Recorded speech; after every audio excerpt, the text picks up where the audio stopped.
На окраине деревни жил бедный парень по имени Ильмар. Он пас коз, овец за небольшую плату и мечтал о том, чтобы рядом с ним однажды оказался кто-то еще, кроме его собственной тени.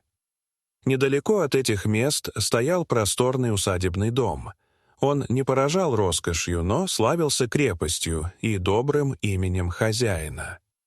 Владельцем был вдовец-землевладелец Харальд, человек суровый, но уважаемый.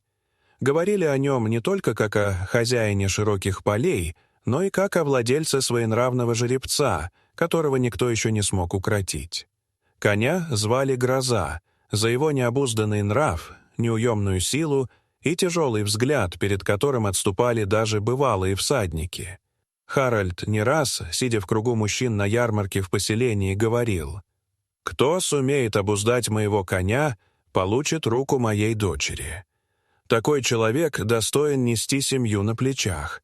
Он произносил это с вызовом, словно был уверен: смельчака не найдется.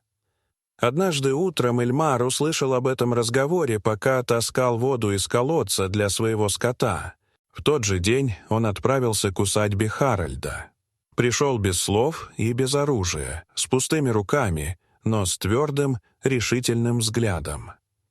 Дочь Харальда, тихая и задумчивая девушка по имени Эльда, стояла в стороне и наблюдала. Она видела многих.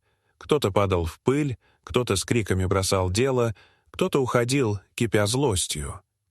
Но этот парень вел себя иначе. Он не спешил, он не пытался навязать силу дикому созданию.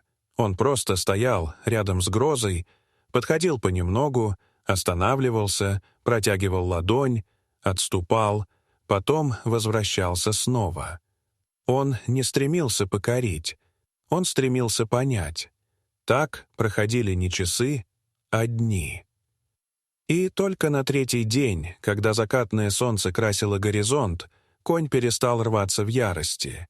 Он сам шагнул к юноше, склонил голову и позволил коснуться своей гривы. Харальд вышел из дома. Долго молчал, глядя на них, а затем кивнул коротко и серьезно. Его обещание было исполнено. Но теперь он смотрел на Ильмара не как на бедняка, а как на мужчину, заслужившего уважения. Ильмар остался в тех краях. Он не просил наград, но получил все. Эльда стала его женой. Она не чувствовала себя отданной, как вещь. Она выбрала его сама. И хоть жили они скромно, их дом всегда был полон тепла, взаимного почтения и простого счастья. Конь остался с ними, не как трофей, но как часть семьи. Он пахал поля, возил детей к реке, нес Ильмара на базар в соседний город. Он уже не был Грозой, воплощением страха и непокорности. Он стал их силой, их опорой, живым напоминанием о том, что подлинное доверие рождается не в борьбе, а в терпении и взаимном признании. Дорогие зрители, что вы думаете об этой истории? Расскажите, пожалуйста, в комментариях.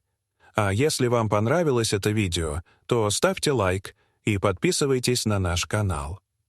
До свидания.